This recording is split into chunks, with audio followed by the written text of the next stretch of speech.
যতবার দেখা হয় সালমানের থেকে কিছু নিয়ে ফিরি। বলিউড অভিনেত্রী হিনা খান স্তন ক্যান্সারে আক্রান্ত হওয়ার পর কাজ থামিয়ে রাখেননি, একের পর এক কাজ করে যাচ্ছেন। তিনি জানিয়েছেন কাজই তার মনের জোর বাড়াচ্ছে। অসুস্থতার মধ্যেই হিনা গেছেন বিগ বস 18-র মঞ্চে। সপ্তাহান্তে উইকেন্ড কাভার এপিসোডে দেখা করেন সালমান খানের সঙ্গে। বিগ বস 11-তে যোগ দিয়েছিলেন হিনা, দ্বিতীয় স্থান পেয়েছিলেন তিনি। সেই সময়েও সঞ্চালক ছিলেন সালমান।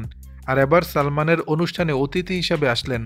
ভক্ত অনুরাগীদের মাঝে ভাগ করে নিলেন ভাইজানের সঙ্গে সাক্ষাতের অভিজ্ঞতা।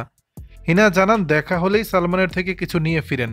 সামাজিক যোগাযোগ মাধ্যমে পোস্ট দিয়ে অভিনেত্রী লিখেছেন, এই বিনয়ী মানুষটার সঙ্গে যতবার দেখা হয় বুঝি ওর থেকে কিছু না কিছু নিয়ে ফিরবো আমি। যদিও এবারের সাক্ষাৎ কিছুটা আলাদা। দীর্ঘক্ষণ দাঁড়িয়ে থেকে অনুষ্ঠানের সঞ্চালনা করেন। সে শুটিংয়ের পরেও আমার সঙ্গে দেখা করলেন সালমান।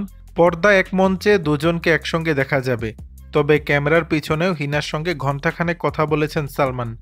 হিনার কথায় আমাকে ডেকে নিয়ে বসলেন, প্রায় 1 ঘণ্টা কথা বললেন, আমার চিকিৎসার খুঁটিনাটি জানলেন। এরপর বলেন, শুধু কথা বলেই আমার আত্মবিশ্বাস বাড়িয়ে দিলেন।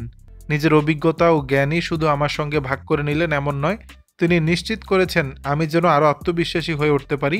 আমাকে ভরসা দিয়েছেন আমি সুস্থ হয়ে যাব। হিনা তার পোস্টে আরও লেখেন, এগুলো কিন্তু সালমান না বললেও পারতেন, কিন্তু ব্যস্ততার মধ্যেও এটা তিনি করলেন।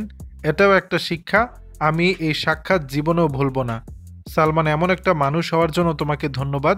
তোমাকে সব সময়ের মতো শ্রদ্ধা জানাই। দর্শক, বিষয়টি নিয়ে আপনাদের মতামত জানাবেন নিচের কমেন্ট বক্স।